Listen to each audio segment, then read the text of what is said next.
What's going on, everybody? Hope everybody's having a solid day. I thought amid all the market panic, the pandemonium that's going on, I thought I'd make a quick little informational video.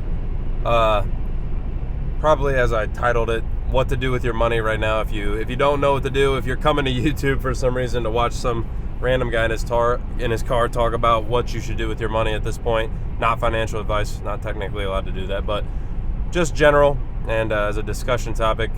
Really, this is the downfall of finance YouTube, I think, and finance YouTubers in general. It's hard because it's just not that complex. The process is pretty simple. How to get ahead, how to win in investing and money is just not that complex. And so really there's only two steps right now. Stock market's tanking. Everybody's freaking out. Step one, don't be the person who panics.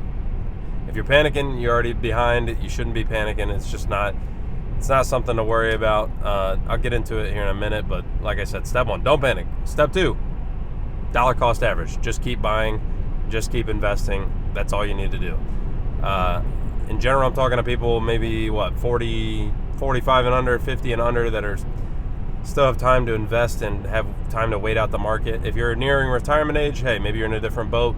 That's why financial advisors exist. You should be kind of moving yourself into less risky assets, get out of stocks, get into bonds, cash equivalents, things like that. But let's go back to don't panic, okay? Like I said, there's no real complexity here overall. It's just buy and buy and buy and hold if you're doing index funds and things like that. Given enough time, you win in the end. That's all it is. And like I said, there's this whole sect of YouTube that is finance YouTube and things like that, and they've run out of things to talk about, and that's why I kind of tried to blend this channel, at least finance and politics and where they overlap, because there's really just sometimes not that much to talk about.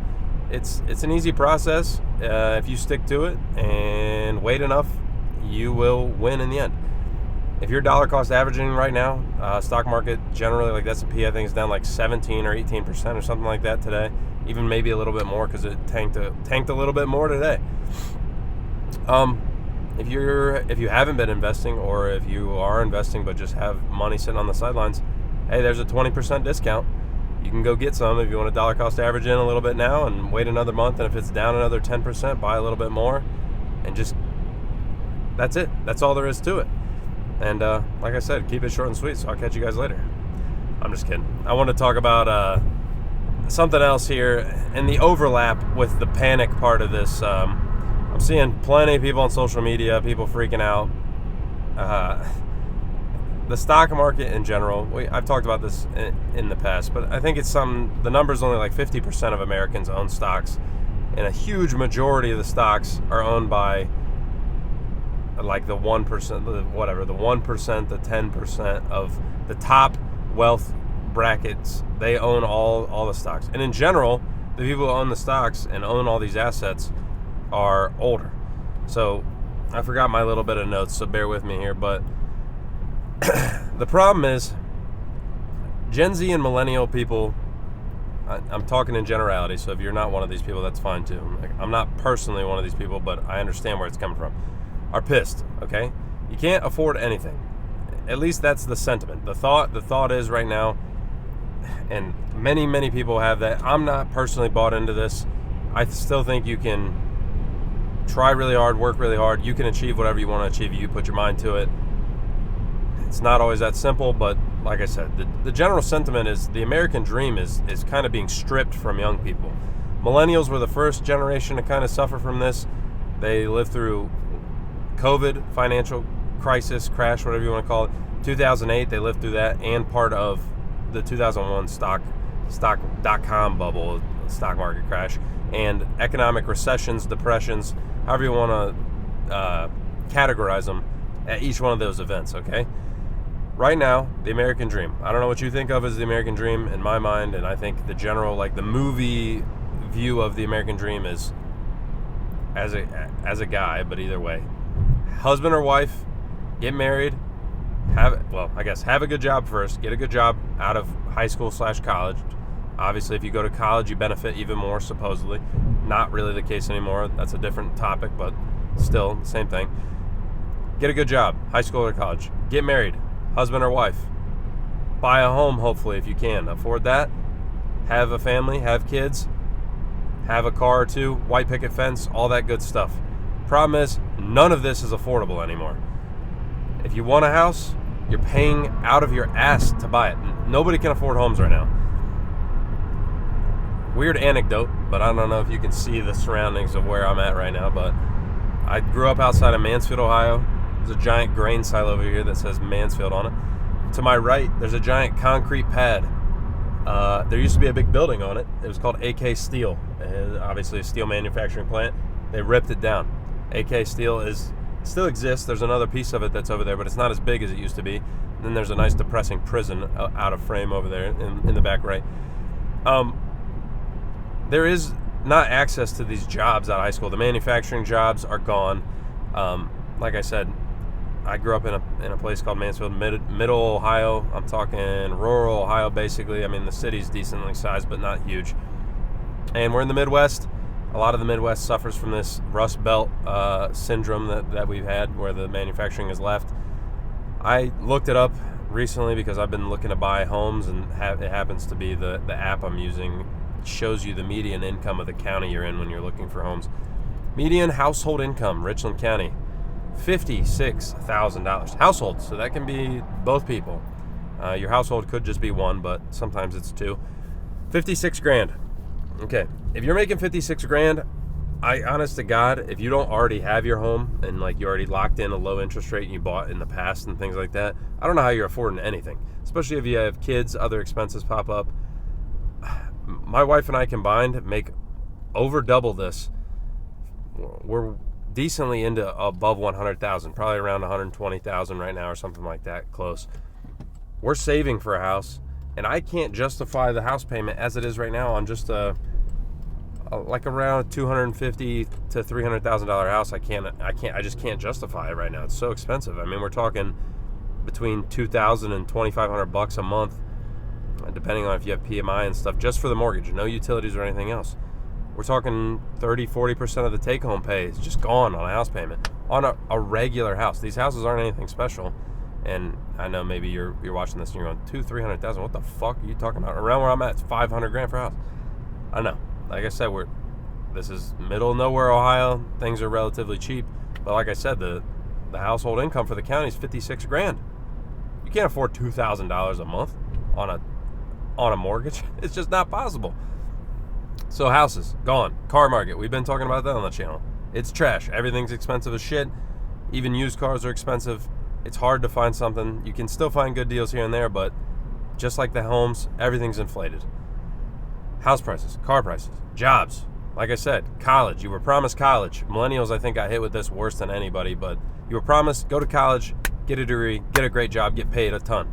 What you got instead was a bunch of college debt and a shit job that doesn't actually pay you that much, and then now you're just saddled with debt, so you're starting behind the 8 ball already.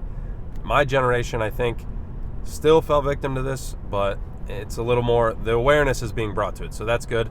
But like I said, where in kids, that was the other one that I brought up, having a family, getting married and having a family.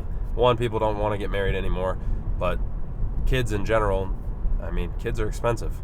If you don't have good health insurance, if you make like a decent amount of money but not a lot, you're basically fucked. You don't probably have the greatest insurance depending on where you work, so you pay for everything out of pocket. You don't qualify for income-based help from the government, so you just get screwed out of that. So you pay for everything out of pocket, and you don't make enough money to make it livable in that situation. That's why Gen Z and millennials are pissed. That's why nobody cares if the stock market crashes. Who gives a fuck? They don't own stocks. The millennials and Gen Z, my generation and the one above it, by the stats, do not own stocks. It's something like, if you combine Gen X, so the one above millennials, which is like 40 plus, so basically anybody who's like 40 to 45 and up into boomers, people that are retired. I think the silent generation is technically the last one that's still alive. If you combine all these together, we're talking, they own like 65%. Gen X and Gen X and Boomer own like 65% of the stocks. And if you combine silent generation in there, they're over 70% of the stock market they own. they're not that much of the population. They're roughly around 50% of the population, somewhere in there. But they own 70% of the assets, which makes sense. They've been older, they've been alive longer, they've had time to invest in things like that. But our economy is set up in such a way, since the Federal Reserve, I'm not going to get into it, but basically since the concept of the Federal Reserve and implementation, we have turned into a asset-driven economy where work doesn't get you rich. Investing makes you rich. Assets get you rich because we inflate the money away. If you're just working, and not obviously if you're making $200-300 grand, you can get ahead of this cycle and you make so much that you can kind of buck the whole thing. But regular people, if you're not investing, you're falling behind because your raise isn't keeping up with inflation. We just went through the craziest period of inflation of my life, and probably most people's lives, 10% inflation year over year. Your buying power is being destroyed while you own no assets. All right, I just cut that last minute or so because it just I was getting away from the point I wanted to make. The point I wanted to make was basically the older generations have benefited from asset inflation, regular inflation, the devaluing of the currency, and the younger generations are paying for it. Typically, historically, I'd say older generations typically sacrifice for the younger generations, their kids. I would be a person that'd be willing to do this. Obviously, I want a better life for my kids than what I had, and that's the whole goal of what I'm doing. Obviously, if I have kids, I want them to have a good life, better than what I had. Improvement. I think for the first time in a long time, maybe ever, we saw older generations benefit while younger generations suffered through COVID era. I think was the first time in my lifetime I saw it. Inflation ran out of control. The only way you kept up was with assets. Young people don't own assets because they haven't had time to accumulate assets, and they fall behind. Everything's crazy. Home prices, car prices, living expenses are through the roof, and they have no assets to keep up. So they suffer. That's the reality we're living in. Why are they pissed? Why do they not care that the stock market's tanking? Because they're not in the stock market. They don't have assets because they haven't had time to buy any assets. They've been stripped of their ability to afford assets because they can't even barely afford to live. So how are they supposed to buy stocks when groceries are $1,000 a month and your mortgage is $2,000 a month and your car payment's $700 a month? It's just not realistic. It's never going to happen. So I don't know. You guys got to let me know what you think. Tell me. Like I think it's fair that the older generations will say something like, "Hey, we worked for everything we had." That's great. Whatever. That's great. But the younger generations don't have control over inflation and the monetary policy of the United States. If anything, the older people do, which not to say that's their fault either, but older people overwhelmingly vote in larger numbers than young people. All the politicians are old as shit. Maybe they're voting in their self-interest, so we're getting policies that benefit the old people. Entitlement programs, like I said, inflationary policy that keeps inflating their asset values, home values, and the social safety nets keep getting bigger and bigger and bigger, and the younger people fall further and further behind. While they're told, hey, you're just not working hard enough. Well, in a lot of ways, I can get behind the argument that depending on what you're doing, some people just might not have the ability, or just no matter what you do, you're not gonna be able to outwork inflation. Not when we run at 10% inflation. You're just not gonna be able to. Some people will, most people won't. So the middle class and lower all fall lower and lower behind, while the rich keep getting richer, I guess, as the saying goes. So you guys gotta let me know what you think. Leave a like on the video if you liked it, dislike it if you didn't.